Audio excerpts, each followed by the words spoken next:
उत्तर प्रदेश में विपक्षी गठबंधन की सियासी रणनीति पर भाजपा की सेंधमारी भारी पड़ रही है। जहां एक तरफ विपक्षी दल एकजुट होकर नरेंद्र मोदी को हराने के अभियान में जुटे हुए हैं, तो दूसरी तरफ उनके अपने नेता पराये हो रहे हैं। भाजपा ने सपा, कांग्रेस समेत तमाम विपक्षी दलों के कई नेताओं को अपने पाले में लाकर कांग्रेस नीति गठबंधन इंडिया को बड़ा झटका दिया है। इस पाला बदल का असर चुनाव के नतीजों पर भी पड़ेगा। सपा के कई ऐसे नेताओं ने भाजपा का दामन थामा है जिनकी जमीनी पकड़ मजबूत है। ऐसे में तमाम विपक्षी दलों में सबसे ज्यादा अगर किसी को सबसे बड़ा झटका लोकसभा चुनाव से पहले लगा है तो वो है सपा के अखिलेश यादव को। विपक्षी दल मजबूत गठबंधन बनाकर भाजपा को चुनौती देना चाहते हैं, लेकिन अपने घर को ही नहीं बचा पा रहे हैं। विपक्षी दलों में हो रही इस भगदड़ का लाभ भाजपा को चुनावी माहौल बनाने में मिलेगा। सोमवार को लखनऊ में सपा, बसपा, कांग्रेस और रालोद जैसे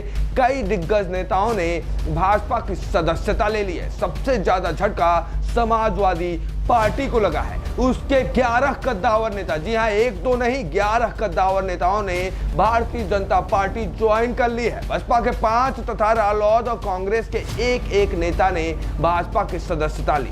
तो चलिए आपको अपनी इस रिपोर्ट में दिखाते हैं कि कैसे अखिलेश के घर में बीजेपी ने सेंध लगाते हुए चुनाव से पहले ही सपा का समीकरण खराब कर दिया है। इंडिया गठबंधन का पूरा खेल खराब कर दिया है। बता दें कि सोमवार को कई पार्टियों के नेता ने अपनी पार्टी छोड़कर सत्ताधारी दल बीजेपी का दामन थाम लिया है। इनमें समाजवादी पार्टी और राष्ट्रीय लोकदल के कई नेता शामिल हैं। इनमें आरएलडी नेता राजपाल सैनी, पूर्व मंत्री साहब सिंह सैनी, जौनपुर के सपा नेता जगदीश सोमकर, सपा नेता सुषमा पटेल, पूर्व विधायक अंशुल वर्मा, जौनपुर के पूर्व विधायक गुलाब सरोज शामिल हैं। विपक्षी दलों को भाजपा में ज्वाइनिंग दिलाने के लिए लखनऊ स्थित पार्टी कार्यालय में सदस्यता कार्यक्रम रखा गया था, जिसका वीडियो आपको हमारे स्क्रीन पर दिख रहा होगा। आप देख पा रहे होंगे कि कैसे उप मुख्यमंत्री ब्रिजेश पाठक और प्रदेश अध्यक्ष भूपेंद्र सिंह चौधरी की मौजूदगी में इन तमाम नेताओं ने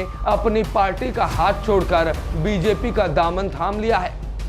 पीएम मोदी के खिलाफ लोकसभा चुनाव लड़ने वाली शालिनी यादव समाजवादी पार्टी छोड़कर भारतीय जनता पार्टी में शामिल हो गई हैं। शालिनी यादव के पिता श्याम सिंह यादव राज्यसभा के उप सभापति रहे हैं। शालिनी यादव का दावा है कि वाराणसी और आसपास की सीटों में उनका जनाधार अच्छा है। एनडीए का गठबंधन भी मजबूत हो रहा है। जी हां, वहीं दूसरी ओर बीजेपी की नजर अब दूसरे दलों को गठबंधन में शामिल करने की है। पार्टी का सबसे अधिक जोर उत्तर प्रदेश में है। अब तक एनडीए में 38 दलों को शामिल किया जा चुका है। बताया जा रहा है कि विपक्ष की एकजुटता के बाद भाजपा हरकत में आ गई है। पार्टी बड़े दलों के बजाय छोटे दलों पर फोकस कर रही है। भाजपा की रणनीति है कि यदि छोटे दलों से गठबंधन करेंगे तो जातिगत वोट बैंक तक पहुंच बन जाएगी।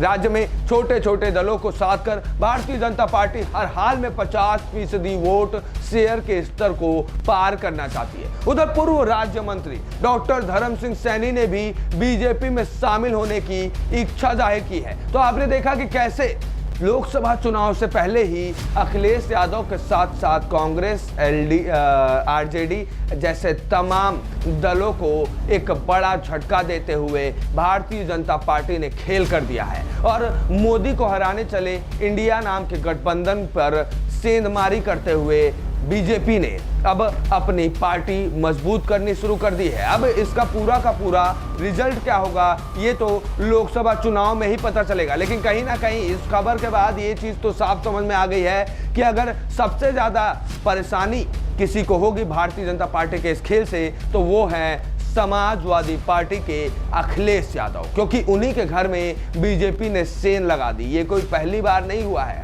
हर बार चुनाव में अखिलेश यादव अपने ही घर को नहीं बचा पाते हैं, अपने ही पार्टी के नेताओं को अपनी ओर नहीं खींच पाते हैं, जिसका खामियाजा उनको हर बार के चुनाव में भुगतना पड़ा है। अब इस बार के चुनाव में क्या होता है ये तो देखना दिलचस्प होगा। ए न्यूज़ टुडे से विश्वेश तिवारी की रिपोर्ट।